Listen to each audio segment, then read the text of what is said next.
Hi friends, welcome to Cyber Skipper. और आज से हम एक नया प्लेलिस्ट स्टार्ट करेंगे दोस्तों। और इस प्लेलिस्ट का जो टॉपिक है वो होगा बग बाउंटी या फिर बग हंटिंग, आप जो भी बोलिए। तो नेचुरली दो रीज़न है दोस्तों इस प्लेलिस्ट को स्टार्ट करने की। तो पहला रीज़न ये है कि कुछ मेरे पर्सनल स्टूडेंट्स हैं, वो मुझे रिकमेंड कर रहा था बहुत दिनों से इस टॉपिक के ऊपर मैं कुछ वीडियो लाऊं। और जो यूट्यूब के कुछ व्यूवर्स हैं मेरे, वो भी मुझे कमेंट्स कर रहे थे कि बग बाउंटी के ऊपर मैं कुछ वीडियो लाऊँ। तो बस ये एक रीज़न है दोस्तों। और दूसरा जो मोस्ट इम्पोर्टेंट रीज़न है, वो ये है कि यूट्यूब में मैंने बहुत सारे वीडियोज़ देखी बग बाउंटी के ऊपर। तो कुछ वीडियो में मैंने ये देखा कि प्लेलिस्ट में कि बग बाउंटी के ऊपर जो इंडस्ट्रियल लेवल की इन्फॉर्मेशंस होती है वो काफ़ी हद तक उसमें नहीं होता।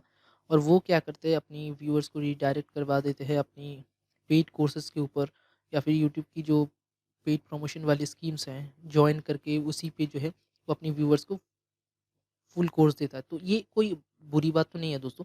ये एक बिज़नेस पॉइंट ऑफ व्यू से अगर सोचिए, एक बिज़नेस है। तो मैंने बहुत सारे स्टूडेंट को देखा जो बिगिनर्स लेवल में इस फील्ड में आना चाहता है, लेकिन वो कुछ फाइनेंशियल प्रॉब्लम की वजह से जो है ये कोर्सेज़ नहीं ले पाते, तो उसकी जो ड्रीम्स है वहीं पे जो है बैठ जाता है। तो मैं बस उसे यही कहना चाहूँगा दोस्तों कि जब मैं बिगिनर था आज से 9 साल पहले, तो मैं भी एक कोर्स करने की मेरी बहुत इच्छा थी, लेकिन मैं कर नहीं पाया। मेरे फाइनेंशियल प्रॉब्लम उतना स्ट्रॉन्ग नहीं था, फाइनेंशियल कुछ प्रॉब्लम्स था, तो इसीलिए मैं भी कोर्स नहीं कर पा रहा था।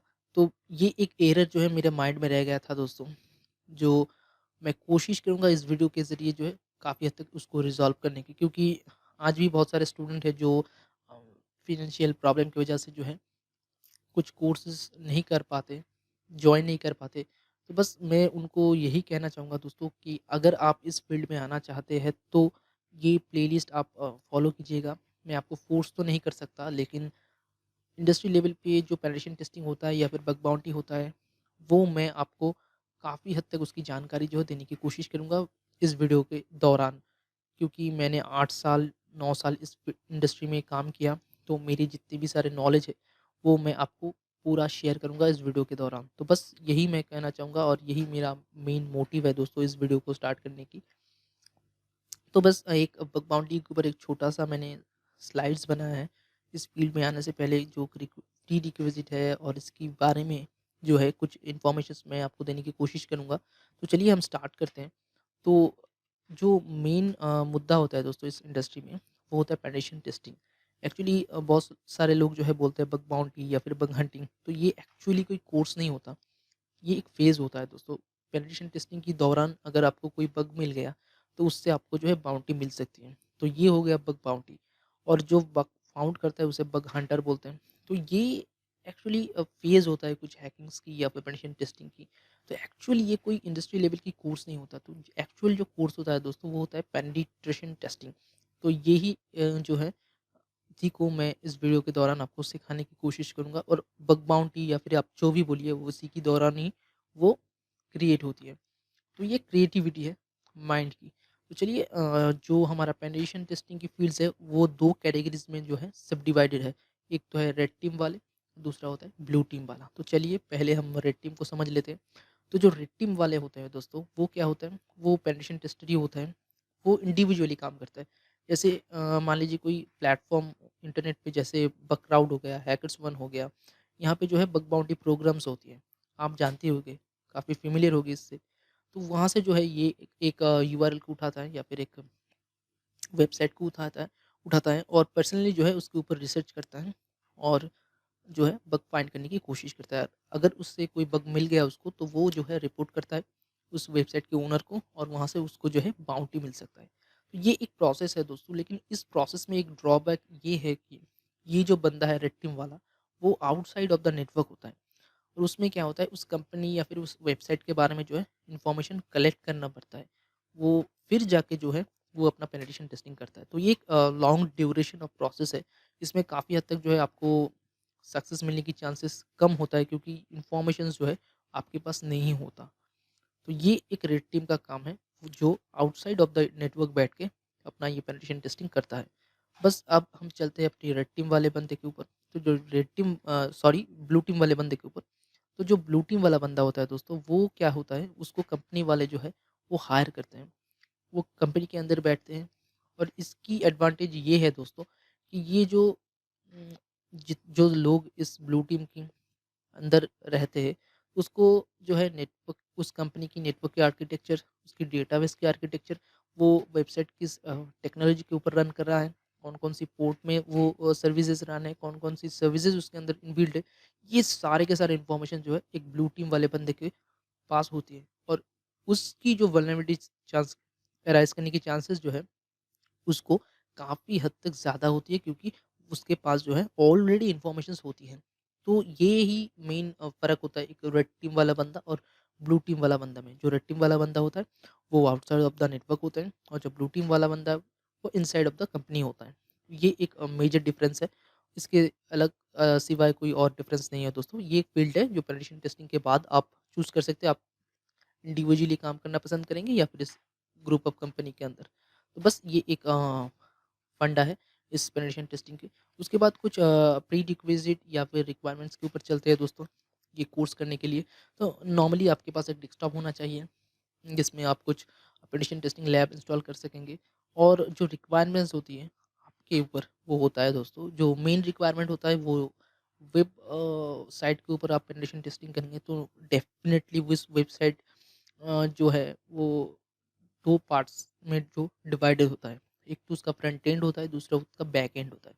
तो जो फ्रंट एंड होता है दोस्तों, जो हम देखते हैं वेबसाइट की जो व्यू होती है, वो फ्रंट एंड होता है।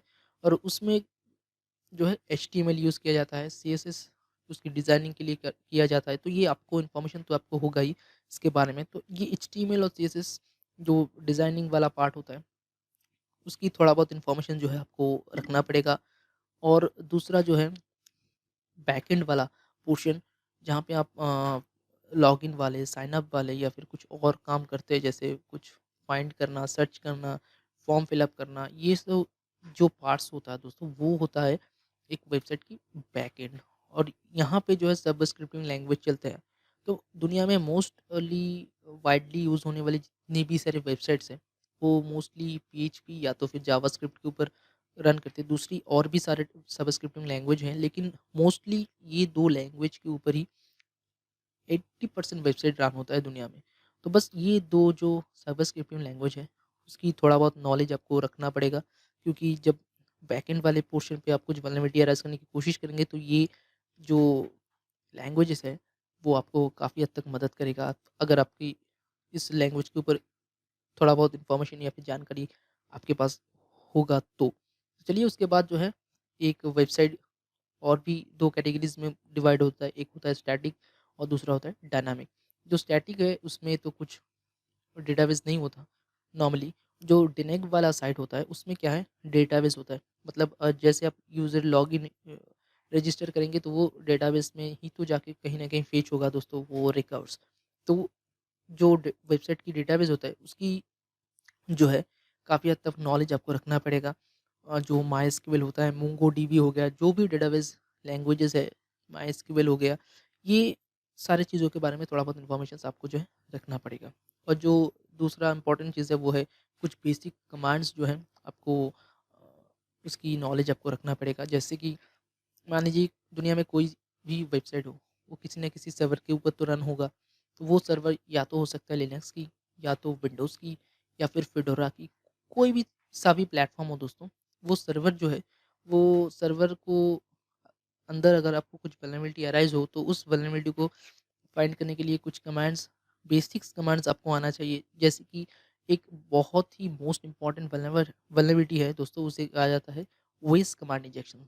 तो अगर किसी भी वेबसाइट के ऊपर आपको ये इंजेक्शंस, वॉइस कमांड वाला इंजेक्शंस आपको फाइंड हो गया और आपको कमांड्स ही नहीं पता, तो वहाँ पे जो है आप कुछ भी नहीं कर सकते। तो ये एक ड्रॉबैक हो जाएगा आपके लिए। तो बस आपको जो है ये कुछ ऑपरेटिंग सिस्टम की कमांड्स आपको रखना पड़ेगा, इन्फॉर्मेशंस। ये नेचुरली होता है सबके पास, अगर आप इस फील्ड में आना चाहते हैं। तो ये तो बेसिक्स कुछ रिक्वायरमेंट्स है दोस्तों। तीसरा जो है वो है प्रोग्रामिंग की नॉलेज। तो बेसिकली प्रोग्रामिंग की नॉलेज आपके पास अगर नहीं भी हो तो भी काम चल जाएगा दोस्तों। लेकिन अगर आपके पास है, तो ये एक प्लस पॉइंट होगा, आप एडिशन भी कह सकते हैं। क्योंकि इस इंडस्ट्री में जो है हम टाइम बचाने के लिए बहुत सारे टूल्स इस्तेमाल करते हैं। गिटहब जो है एक ओपन सोर्स रिसोर्स है, जहाँ से हम बहुत सारे टूल्स को जो है फ्रीली इंस्टॉल कर सकते हैं अपनी अ, मशीन के अंदर, और वहाँ पे जो है हम अपना काम को जो है बहुत ही क्विक और एफिशिएंट वे से करने की कोशिश करते हैं। तो वो जो टूल्स है, वो कोई ना कोई प्रोग्रामिंग लैंग्वेज के ऊपर जो है बनाया गया है। तो उस टूल को चलाने के लिए उस प्रोग्रामिंग की जो है थोड़ा बहुत नॉलेज आपको रखना पड़ेगा दोस्तों। तो मोस्टली जो टूल्स रन होता है इस गिटहब के ऊपर, वो या तो बैश स्क्रिप्टिंग से, शेल स्क्रिप्टिंग से बनाया गया है, या फिर पाइथन से। नेचुरली ये 2 लैंग्वेज जो हैं इस टॉपिक के या फिर इस बुक बाउंटी के ऊपर मोस्टली यूज़ होते हैं दोस्तों। ये 2 टूल्स, ये 2 टेक्नोलॉजी के ऊपर बनाया गया है। तो और अगर आपके पास पाइथन की नॉलेज है, तो आप ऑटोमेशन में भी वो जो है आप काम उसको लगा सकते हैं। जैसे आप खुद की स्क्रिप्ट भी लिख सकते हैं पाइथन में। तो ये प्लस पॉइंट्स होता है दोस्तों। अगर आपके पास नहीं है तो भी काम चल जाएगा। धीरे-धीरे जो है साइड बाय साइड आप उसको सीख सकते हैं। और जो चौथा पोर्शन है वो दोस्तों, वो कुछ हमारे यहाँ पे इंटरनेट में कुछ फ्रेमवर्क्स होता है पेनिट्रेशन टेस्टिंग के ऊपर, वो फ्रेमवर्क आपको आना चाहिए। जैसे बपसूट हो गया, बपसूट एक प्रॉक्सी बेस्ड फ्रेमवर्क होता है, जिसमें हम किसी भी वेबसाइट की रिक्वेस्ट को कैप्चर कर सकते हैं, रिस्पॉन्स को देख सकते हैं। तो ये बपसूट। और दूसरा होता है मेटास्प्लॉइट, जहाँ पे कुछ प्री एक्सप्लॉइट्स होता है, जिसके ज़रिए जो है हम वेबसाइट की किसी भी सर्विस को जो है एक्सप्लॉइट कर सकते हैं। तो ये जो फ्रेमवर्क्स होते हैं उसकी भी नॉलेज आपको रखना चाहिए। अगर आपके पास है तो आप जो है बेहतर काम कर सकते हैं। तो ये नेचुरली जो है दोस्तों कुछ रिकमेंडेशंस या फिर रिक्वायरमेंट्स, आप जो भी बोलिए, ये सारी इन्फॉर्मेशन अगर आपके पास है, तो आप जो है इस वीडियो को या फिर इस वीडियो सीरीज़ को काफ़ी आसानी से ग्रैब कर सकते हैं। अगर आपके पास नहीं भी है तो भी मैं बिगनर्स लेवल से कोशिश करूँगा समझाने की इस वीडियो में। बस ये कुछ टॉपिक्स जो हैं उसको ध्यान रखते हुए अम, मैं ये वीडियो को स्टार्ट करूँगा। तो बस ये एक इंट्रोडक्टरी पार्ट था दोस्तों। मैं कोशिश करूँगा हर रोज़ वीडियो अपलोड करने की इस प्लेलिस्ट के अंदर। तो चलिए एक नज़र हम देख लेते हैं इस कोर्स की इंडेक्स को, कि इस वीडियो के दौरान या फिर इस प्लेलिस्ट में हम क्या-क्या सीखेंगे। तो चलिए यहाँ पे मैंने एक इंडेक्स बनाया है दोस्तों। ये जो टॉपिक्स यहाँ पे आप देख सकते हैं, ये सारे टॉपिक्स के ऊपर मैं वीडियो कवर करने की कोशिश करूँगा। मतलब ये सारे टॉपिक्स के ऊपर ही वीडियो होगा, जो इंडस्ट्री लेवल में स्टैंडर्ड है, इंडस्ट्री स्टैंडर्ड इंडेक्स है दोस्तों। तो इसी के ऊपर मैं वीडियो कवर करूँगा इस सीरीज़ के अंदर। तो बस आपको यही कहूँगा कि आप इस प्लेलिस्ट को फ़ॉलो करना, और आपको जो है काफ़ी हद तक इन्फॉर्मेशन मिल सकता है, वो भी फ्री में। तो चलिए आज का वीडियो जो है यहीं पे ख़त्म करता हूँ, और हम बहुत ही जल्द आएँगे एक नए वीडियो के साथ बग बाउंटी सीरीज़ में। तो चलिए तब तक के लिए गुड बाय, शुभ रात्रि।